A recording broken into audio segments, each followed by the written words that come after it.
আসসালামু আলাইকুম আরহামাতুল্লাহি আবরকাতু।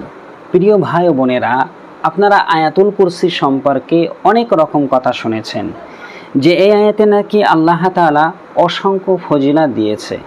এই আয়াতের ফজিলত কি এবং এই আয়াতগুলোর মধ্যে আসলেই আল্লাহ তাআলা কি বলেছেন, আয়াতুল কুরসির মধ্যে কি এমন বিশেষ কথা আছে যার কারণে এই আয়াতটা সবচাইতে শ্রেষ্ঠ আয়াত হিসাবে বিবেচিত হয়েছে। তো এই আয়াতুল কুরসির তফসিরটা আজকে আমরা এই ভিডিওর মধ্যে বিস্তারিতভাবে আলোচনা করার চেষ্টা করব। ইনশাআল্লাহ এর ভিতরে এমন কিছু কথা থাকবে যা আমাদের জীবনের জন্য অনেকটা আনন্দদায়ক এবং উপকারিতা হবে। তো চলেন ভিডিওটি আমরা শুরু করি। আয়াতুল কুরসির ফজিলত সম্বন্ধে তিরমিজি শরীফের মধ্যে একটি হাদিস এসেছে। আন আবি হুরায়রা রাদিয়াল্লাহু তাআলা আনহু قال قال رسول الله صلى الله عليه وسلم। হযরতে আবু হুরায়রা রাদিয়াল্লাহু তাআলা আনহু তিনি হাদিসটা বর্ণনা করেছেন।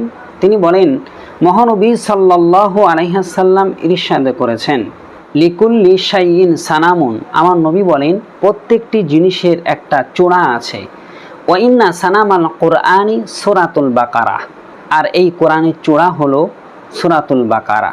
অফিহা আয়াতুন হিয়া সাইয়্যিদাতুল কোরআন।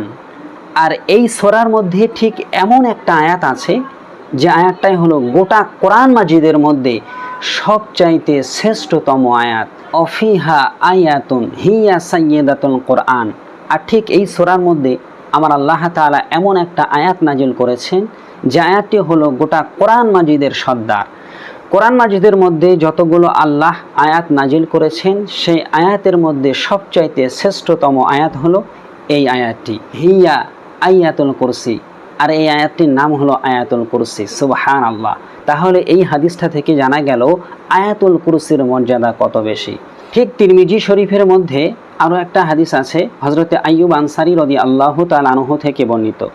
আবার এই একই রকম হাদিস বুখারী শরীফের মধ্যে হযরতে আবু হুরায়রা রাদিয়াল্লাহু তাআলা আনহু থেকেও বর্ণিত আছে। তবে আমরা তিরমিজি শরীফের মধ্যে যে হাদিসটি আছে সেইটা বর্ণনা করছি।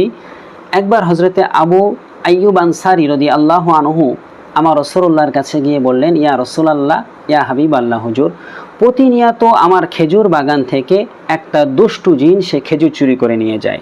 আমার নবী বললেন, তুমি রাতে পাহারা দেবে, আর জিনটা যখনই খেজুর চুরি করতে আসবে তুমি বলবে যে আল্লাহ রসুল তোমাকে সাক্ষাৎ করতে বলেছে। ঠিক তাই ঘটলো। যখন জিনটা তার বাগান থেকে চুরি করতে আসলো, হযরতে আবু আইয়ুব আনসারী রাদিয়াল্লাহু আনহু বলেন যে মহানবী তোমাকে দেখা করতে বলেছে, রাসূলুল্লাহর সাথে তোমার সাক্ষাৎ করতে হবে। ওই ব্যক্তিটি বললেন যে আমি আর কখনো আসবো না, আমাকে ছেড়ে দাও। তিনি অনেক কাকুতি মিনতি করলেন, সাহাবীর দয়া হলো, তিনি ছেড়ে দিলেন। তারপরের দিন রাসূলুল্লাহর কাছে যখনই গেলেন, আমার রাসূল বললেন, তোমার সে বন্দির খবর কি? আইয়ুব আনসারী বললেন, ইয়া রাসূলুল্লাহ, তার কাকুতি মিনতির ভাব দেখে আমি তাকে ছেড়ে দিয়েছি, সে বলেছে আর কখনো আসবো না। আমার নবী বললেন, মিথ্যে কথা বলা তাদের স্বভাব, সুতরাং সে তোমার সাথে মিথ্যা কথা বলেছে, সে আবার পুনরায় কিন্তু আসবে। তুমি আজকে রাতেও পাহারা দেবে। সাহাবী পাহারা দিলেন, জিনটা আসলো, সেই একই ঘটনা, সে আবার পুনরায় কাকুতি মিনতি করলেন, সাহাবী ছেড়ে দিলেন। নবী যখন আবার সাহাবীকে জিজ্ঞাসা করলো, তোমার বন্দির খবর কি? তিনি বললেন, ইয়া রাসূলুল্লাহ, তার কাকুতি মিনতি দেখে আমি তাকে ছেড়ে দিয়েছি। আমার নবী সেই একই কথা আবার বললেন। তৃতীয় দিনে উনি পাহারা দিলেন এবং নিয়ত করলেন যে আজ যদি আসে আমি ছাড়বো না। তাই হলো, জিনটি যখনই আসলো সাহাবী তাকে পাকড়াও করলেন আর বললেন, আজকে আমি তোমাকে ছাড়বো না। জিনটি অনেক কাকুতি মিনতি করার পরেও যখন ছাড়তে আর রাজি হলেন না, তখন ওই জিনটি সাহাবীকে বললেন, তোমাকে আমি এমন একটা কথা শিখিয়ে দেব, এর কারণে তুমি আমাকে ছেড়ে দেবে। সাহাবী বললেন, কি কথা? তখন জিনটি বললেন যে কোরআন মাজিদের মধ্যে এমন একটা আয়াত আছে, এই আয়াতটা যদি তোমরা পাঠ করো তবে ওই গৃহের মধ্যে আর কোনো দুষ্টু শয়তান বা জিন প্রবেশ করতে পারে না। সুবহানাল্লাহ। সাহাবী বললেন যে সেই আয়াতটি কি? তিনি বললেন আয়াতুল কুরসি। তাহলে এই দুটো হাদিস থেকে আয়াতুল কুরসির মর্যাদা এবং এর ফজিলত কিন্তু জানা গেল। যদি কেউ আয়াতুল কুরসি পাঠ করে, কোনো দুষ্ট জিন শয়তান ওই সকল বাড়ির মধ্যে বা গৃহের মধ্যে আর কিন্তু প্রবেশ করতে পারে না, যা আমরা এখান থেকে পরিষ্কার হতে পারলাম। এখন চলেন আমরা আয়াতুল কুরসির মধ্যে আল্লাহ তাআলা কি বলেছেন এই আয়াতগুলো তফসির একটু জেনে নিই। এই আয়াতুল কুরসিকে আল্লাহ তাআলা এমনভাবে নাজিল করেছেন যেটা মুফাসসিরগণ 10টি আলাদা আলাদা শব্দে বিভক্ত করেছেন। চলেন সেই শব্দগুলো কি আমরা একটু দেখে নেওয়ার চেষ্টা করি। মহান আল্লাহ পাক রব্বুল আলামিন আয়াতুল কুরসির শুরুতেই বলেছেন, আল্লাহু লা ইলাহা ইল্লা হুয়াল হাইয়ুল কাইয়্যুম, একমাত্র আল্লাহ ছাড়া আর কোনো ইলাহ নাই। আমি আল্লাহ, আমি ব্যতীত আর কোনো ইলাহ নাই, কোনো উপাস্য নাই। তিনি হাইয়ুল কাইয়্যুম, চিরঞ্জীব, চিরস্থায়ী। অর্থাৎ আল্লাহ তাআলা তিনি পূর্বেও ছিলেন, বর্তমানে আছেন, ভবিষ্যতে থাকবেন, তিনি চিরস্থায়ী থাকবেন। তিনি হাইয়ুল, তিনি কাইয়্যুম, তিনি চিরঞ্জীব, চিরস্থায়ী। কখনো মৃত্যু তাকে স্পর্শ করতে পারবে না। যেমন আমরা মানুষ এবং প্রত্যেকটি সৃষ্টিজীব, আমরা কিন্তু সবাই একদিন মৃত্যুবরণ করব, কিন্তু আল্লাহ তাআলা কোনোদিন মৃত্যুবরণ করবেন না। তার ক্ষমতাও কখনো চূর্ণ হবে না। তিনি চিরঞ্জীব, চিরস্থায়ী। লা তাখুযুহু সিনাতু ওয়ালা নাউম। আল্লাহ তাআলা বলছেন যে তন্দ্রা তো দূরের কথা, নিদ্রা পর্যন্ত আমাকে স্পর্শ করতে পারে না। অর্থাৎ আল্লাহ তাআলা তিনি কোনো সময়ের জন্য, এক মুহূর্তের জন্যও ঘুমান না, এবং তার সৃষ্টিজীব থেকে তিনি অমনোযোগীও হন না। একেবারে গর্তের মধ্যে ছোট ছোট পিপিলিকা থেকে নিয়ে শুরু করে সমুদ্রের তলদেশে যে সমস্ত ছোট ছোট কীট পতঙ্গগুলো আছে, এই সব কিছুর খবর আমার আল্লাহ তাআলার ইলমের মধ্যে রয়েছে। আমার আল্লাহ তাআলার আয়াতের বাইরে কোনো কিছুই নেই। আমরা সবাই তার আয়াতের অধীনের মধ্যে আছি। আমরা কি করছি না করছি এটা খুবই ভালোভাবে আমার আল্লাহ পাক রব্বুল আলামিন জানেন, এবং আমরা সবাই সেই আল্লাহর মুখাপেক্ষী, তিনি কখনো আমাদের মুখাপেক্ষী নন। একটা হাদিসের মধ্যে আছে, মহানবী সাল্লাল্লাহু আলাইহি সাল্লাম তিনি তার সাহাবীদের সম্মুখে দাঁড়ালেন, দাঁড়িয়ে একটা ভাষণ প্রদান করলেন। সেই ভাষণের মধ্যে আল্লাহ রসুল তার সাহাবীদেরকে 4টি নির্দেশ দিলেন, 4টি কথা তিনি জানিয়ে দিলেন। 1 নম্বরে তিনি বললেন যে আল্লাহ তাআলা তিনি কখনো ঘুমান না, তন্দ্রা বা নিদ্রা কখনোই তাকে স্পর্শ করতে পারেন না, এবং দাড়িপাল্লার মালিক হলেন তিনি। অর্থাৎ হাসরের মহাময়দানে বিচার দিনে আল্লাহ তাআলা আমাদের আমল নামাগুলো যে ওজনের পাল্লায় দেবেন, মিজানের পাল্লায় তুলবেন, এই কথাটাই আল্লাহ রসুল বললেন যে আল্লাহ যাকে চাবে তার পাল্লাটা ভারী করে দেবে, এবং যাকে চাবে তার পাল্লাটা হালকা করে দেবে। 3 নম্বরে মহানবী বলেন যে রাতের পূর্বে দিনের সমস্ত আমলগুলো এই আল্লাহ তাআলার কাছে পৌঁছে যায়। মানে বান্দা আমরা যে সমস্ত আমলগুলো করি, এটা রাত হবার আগেই আল্লাহ তাআলার কাছে পৌঁছে যায়। আবার রাতের সমস্ত আমলগুলো দিন হওয়ার পূর্বে আল্লাহ তাআলার কাছে পৌঁছে যায়। এই আল্লাহ তাআলার সম্মুখে 4 নম্বরে বললেন, এই আল্লাহ তাআলার সম্মুখে এমন একটা আগুনের পর্দা আছে, সেই পর্দা যদি সরিয়ে দেওয়া হয় তবে তার দৃষ্টি যতদূর পর্যন্ত আল্লাহ তাআলার দৃষ্টি যাবে, ওই পর্যন্ত এই দুনিয়ার বুকে যা কিছু আছে সব কিছু পুড়ে ছারখার হয়ে যাবে। আর আমরা খুব ভালোভাবেই জানি আল্লাহ তাআলার আয়াতের মধ্যে আমরা সব কিছু আছি।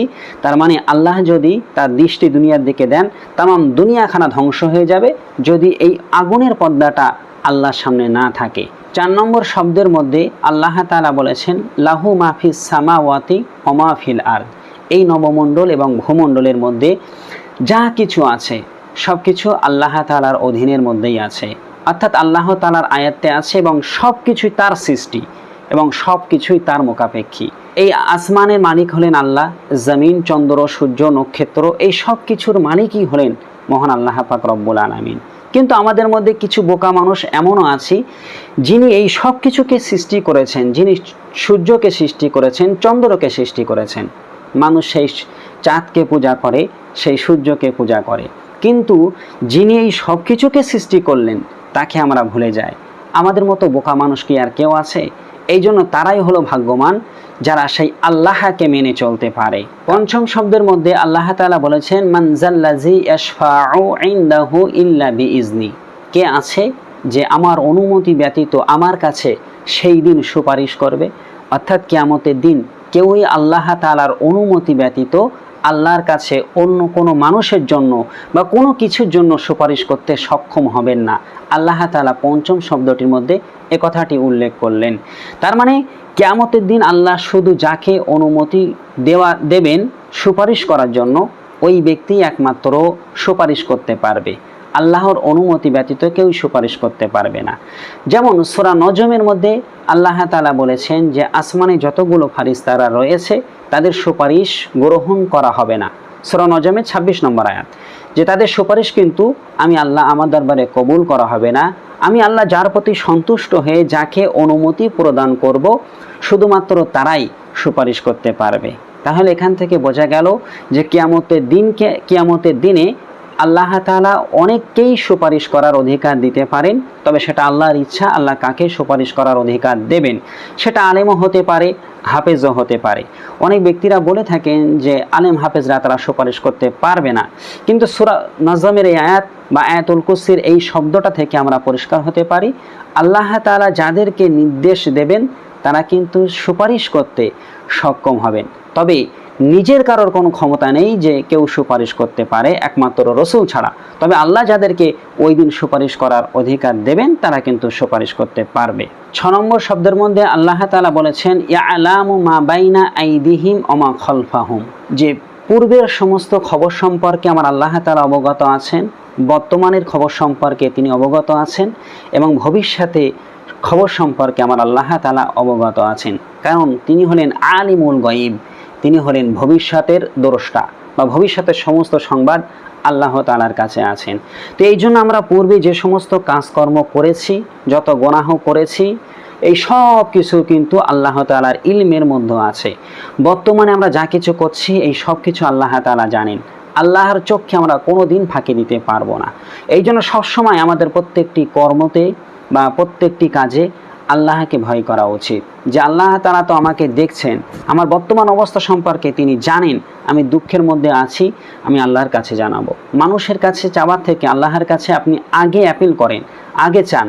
আপনি যখন আল্লাহর কাছে আগে চাইবেন, আল্লাহ আপনার প্রতি সন্তুষ্ট হয়ে অবশ্যই আপনার দুঃখ দুর্দশাটাকে সহজ করে দেবেন, কারণ তিনি আপনার এবং আমার বর্তমান অবস্থার সম্পর্কে অবগত আছেন। ভবিষ্যতে কে কি করবে না করবে এ সংবাদ শুধুমাত্র আল্লাহ তাআলাই জানেন, আর কেউই কিন্তু জানেন না। 7 নম্বর শব্দের মধ্যে আল্লাহ বলছেন ওয়ালা ইউহিতুনা বিশাইইম মিনাল ইলমিহি ইল্লা বিমা শাআ।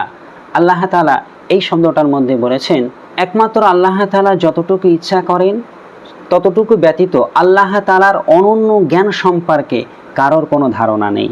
সমস্ত জ্ঞানের অধিকারী হলেন একমাত্র আল্লাহ তাআলা। আল্লাহ আমাদেরকে যতটুকু সামান্য জ্ঞান দিয়েছেন ওই সম্পর্কেই একমাত্র আমরা অবগত আছি। এর বাইরে আল্লাহর জ্ঞান সম্পর্কে, ইলম সম্পর্কে আমাদের কারোর কিন্তু অবগত নেই। সমস্ত জ্ঞানের অধিকারী হলেন তিনি। তবে আল্লাহ তাআলা তার জ্ঞান হতে যদি কোনো মানুষকে ভালোবেসে কিছু ভবিষ্যতের কথা জানাতে চান, তারা কিন্তু জানতে পারে।